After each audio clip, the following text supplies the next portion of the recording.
نبی پاک صلی اللہ علیہ وسلم نے فرمایا میں اس بات کا خوف نہیں کرتا کہ میری امت کمزور ہو جائے گی، اس بات کا ڈر نہیں کہ پیسے ختم ہو جائیں گے، نہ یہ خوف ہے کہ بھوکی مرے گی۔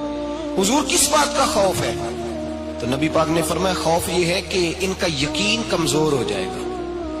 یاد رکھیں اگر اعتبار نہ ہو تو گھر نہیں چلتا، تو اگر اللہ رسول پر یقین کامل نہ ہو تو پھر بندہ مسجد نہیں آ سکتا، پھر اس کا دین نہیں چلتا، پھر اس کے لیے مشکل ہے نماز، پھر اس کے لیے مشکل ہے راہ خدا میں خرچ کرنا۔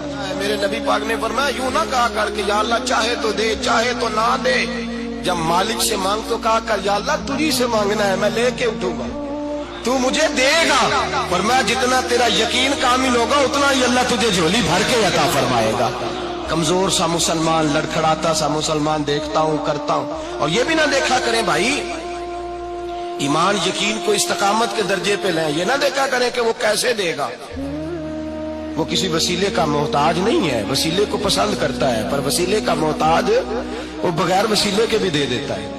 ہر آدمی ماں باپ کے ذریعے پیدا ہوتا ہے، اگر پیدا کرنا چاہے تو جناب عیسیٰ کو بغیر باپ کے پیدا کر دیتا ہے، اگر پیدا کرنا چاہے تو حضرت آدم کو بغیر ماں اور باپ کے پیدا کر دیتا ہے۔ جب یقین رکھیں، یقین قرآن مجید پڑھیے، حضرت موسیٰ علیہ السلام فرعون کے دربار میں کھڑے ہیں، چاروں جانب دشمن ہی دشمن ہے،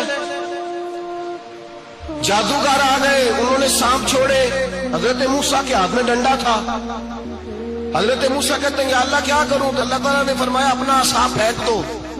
کہنا چاہیے تھا نا کہ یا اللہ ایک ہی تو شے ہے، اتنے سانپ ہے، بچانے کے لیے ڈنڈا ہے وہ پھینک دو۔